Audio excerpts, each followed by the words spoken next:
Hello friends, आप सभी का हमारे यूट्यूब चैनल लर्न उर्दू ज़ुबान में इस्तकबाल है। आज की इस वीडियो क्लास में मैं आपको बतलाऊंगा कि नेट और जीआरएफ में क्या डिफरेंस है, नेट करने के क्या फ़ायदे हैं, जीआरएफ करने के क्या फ़ायदे हैं। क्योंकि कई बार आप में से बहुत सारे लोग ये क्वेश्चन पूछते हैं कि सर नेट और जीआरएफ में क्या डिफरेंस है, नेट करने का क्या बेनिफिट है, जीआरएफ करने का क्या बेनिफिट है। और साथ ही साथ में मैं आपको ये भी बताऊंगा कि नेट और जीआरएफ के लिए एज लिमिट क्या है, एलिजिबिलिटी क्राइटेरिया क्या है, इनके एग्ज़ाम का पैटर्न क्या है, एग्ज़ाम में किस तरह के क्वेश्चंस आते हैं, ये सारी चीज़ें मैं इस वीडियो में क्लियर करने की कोशिश करूँगा। तो वीडियो के लास्ट तक बने रहिएगा, बहुत सारी चीज़ें आपको सीखने को मिलेंगी, क्योंकि ये वीडियो इन्फॉर्मेशन के लिए है। तो यदि बात की जाए कि यूजीसी नेट और जीआरएफ में क्या डिफरेंस है, तो पहला पॉइंट आपको ध्यान रखना है, UGC NET and JRF, it means junior research fellowship are same exams. तो एक चीज़ आपको ध्यान में रखनी है कि यूजीसी नेट और जीआरएफ का एक ही एग्ज़ाम होता है, दोनों का पेपर एक ही होता है। इनके लिए ऐसा नहीं है कि नेट का पेपर अलग होता है, जीआरएफ का पेपर अलग होता है, दोनों का एग्ज़ाम एक ही होता है। तो फिर डिफरेंस क्या है? The only difference is that you need more marks for JRF as compared to net. इसका मतलब ये है कि JRF के लिए आपको नेट की तुलना में ज़्यादा नंबरात की आवश्यकता होती है, ज़रूरत होती है। यानी अगर आप इसका एग्ज़ाम देते हैं यूजीसी नेट का, अगर आपके मार्क्स अच्छे आते हैं तो आप JRF क्वालिफाइड हो सकते हैं, आपके थोड़े मार्क्स कम आते हैं तो आप नेट क्वालिफाई कर सकते हैं। तो इसका फ़ायदा क्या हुआ? इसका मतलब ये है कि जेआरएफ वो लोग क्वालिफ़ाई करते हैं जिनके मार्क्स बहुत अच्छे आते हैं उस सब्जेक्ट में। अगर आपके मार्क्स थोड़े से कम आते हैं तो आपको नेट की सर्टिफ़िकेट प्राप्त होती है। अब हम बात करते हैं कि तो नेट और जेआरएफ में क्या अंतर है, क्या डिफ़रेंस रह जाता है? ये तो हुई एग्ज़ाम में डिफ़रेंस की बात। दोनों के फ़ायदे क्या हैं? अगर आप नेट क्वालिफ़ाइड करते हैं, नेट की सर्टिफ़िकेट आपको मिलती है, तो आप किसी भी यूनिवर्सिटी में भारत के असिस्टेंट प्रोफ़ेसर के लिए अप्लाई कर सकते हैं। आप वहाँ पीएचडी में एडमिशन ले सकते हैं। तो फिर जेआरएफ का फ़ायदा क्या है? जेआरएफ करने का फ़ायदा ये है, नेट का बेनिफिट आपको साथ में तो मिलता ही है, यानी आप किसी भी यूनिवर्सिटी में असिस्टेंट प्रोफेसर बन सकते हैं, पीएचडी में एडमिशन ले सकते हैं। यहाँ पे एडिशनल बेनिफिट जो आपको मिलता है कि आपको यूजीसी जो है रिसर्च करने के लिए पर मंथ नियर अबाउट 35,000 रुपये प्रदान करती है, देती है। ये जेआरएफ का अलग से बेनिफिट है, यानी आपको स्कॉलरशिप मिलती है जेआरएफ में।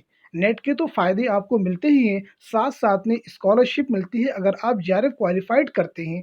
तो कि अगर आप जेआरएफ क्वालिफ़ाइड करते हैं तो 3 साल के अंदर भारत की किसी भी यूनिवर्सिटी में आपको एडमिशन लेना होता है पीएचडी में, और जब तक आप पीएचडी करेंगे, यानी पीएचडी का जो ड्यूरेशन है उस समय तक आपको भारत सरकार 5 साल तक आपको स्कॉलरशिप देती रहती है।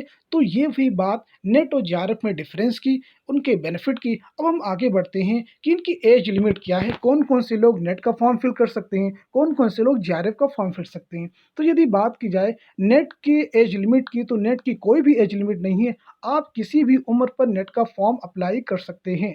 तो जेआरएफ का फॉर्म अप्लाई करने के लिए एज लिमिट क्या है? जेआरएफ का फॉर्म अप्लाई करने के लिए जनरल कैंडिडेट्स के लिए 30 इयर्स, यानी 30 साल तक वो जेआरएफ का फॉर्म अप्लाई कर सकते हैं।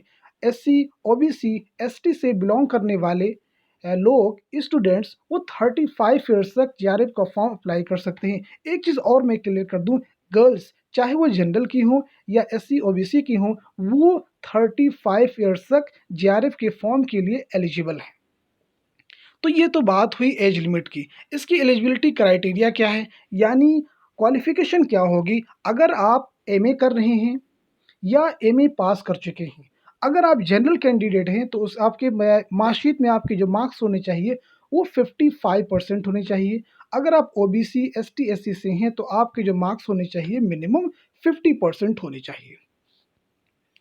इसके मोड ऑफ एग्जामिनेशन क्या होंगे? The examination shall be conducted in computer based test mode only, यानी जो एग्ज़ाम होगा वो आपको कंप्यूटर पे देना होगा, सीबीटी जिसे कहते हैं, यानी कंप्यूटर बेस्ड टेस्ट होंगे, जिसे हम सीबीटी कहते हैं।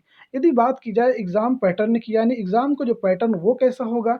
The test will consist of 2 papers, both the papers will consist of objective type multiple choice questions. यानी जो एग्ज़ाम का पैटर्न होगा उसमें 2 पेपर होते हैं, एक फर्स्ट पेपर होता है, दूसरा सेकंड पेपर होता है। जो फर्स्ट पेपर होता है वो सभी के लिए कॉमन होता है, उसमें 10 टॉपिक से अलग-अलग क्वेश्चन आते हैं, जो कोई भी स्टूडेंट वो किसी भी सब्जेक्ट से नेट जेआरएफ की प्रिपरेशन कर रहे हैं, वो सभी के लिए कॉमन होता है। जो सेकंड पेपर होता है, वो आपके सब्जेक्ट का होता है, जिस सब्जेक्ट से आप यूजीसी नेट की प्रिपरेशन कर रहे हैं।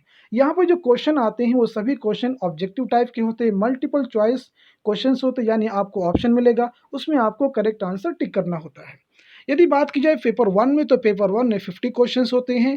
एक क्वेश्चन 2 नंबर का होता है, यानी टोटल 100 मार्क्स का क्वेश्चन आता है पेपर फर्स्ट में। सेकंड पेपर की बात की जाए तो इसमें 100 क्वेश्चन होते हैं, 200 मार्क्स होते हैं। इन दोनों पेपर के लिए एग्जाम में आपको 3 घंटे मिलते हैं सॉल्व करने के लिए। ईच क्वेश्चन कैरीज 2 मार्क्स, यानी हर सवाल 2 नंबर का होता है। एक चीज़ और भी क्लियर कर दूं, जो कई बार आपको कंफ्यूज करता है, क्या नेगेटिव मार्किंग्स यूजीसी नेट के एग्जाम में होती है? There is no negative marking for incorrect response, यानी अगर आपका कोई क्वेश्चन गलत हो जाता है, तो उसके लिए आपके मार्क्स माइनस नहीं किए जाएंगे, यानी यहाँ पे कोई नेगेटिव मार्किंग नहीं है। अगला पॉइंट यहाँ पे देखिएगा, the medium of question paper shall be in English और हिंदी ओनली, यानी जो क्वेश्चन पेपर होगा उसका जो मीडियम होगा, या तो इंग्लिश में होगा या तो हिंदी में होगा। ये लैंग्वेज वालों के लिए नहीं है, ये उनके लिए, जैसे आपका पहला पेपर फर्स्ट पेपर है, वो हिंदी में भी आपको मिलेगा और इंग्लिश में भी। आप दोनों मीडियम में किसी में भी सॉल्व कर सकते हैं, जिसमें भी आप ईजिली आप पेपर सॉल्व कर सकें। एक चीज़ और मैं क्लियर कर दूं कि यूजीसी का फुल फॉर्म क्या होता है? यूनिवर्सिटी ग्रांट्स कमीशन, ये यूजीसी का फुल फॉर्म है। इसकी स्थापना की गई थी 19 का क़याम हुआ था 1956 ईस्वी में। इसका हेडक्वार्टर कहाँ पे है? नई दिल्ली में। उम्मीद करता हूँ कि ये इन्फॉर्मेशन आपके लिए बहुत ही हेल्पफुल साबित होंगी और आपके बहुत सारे कन्फ्यूजन्स को, आपकी क्वेरीज को दूर करेंगे। Thank you so much for watching this video.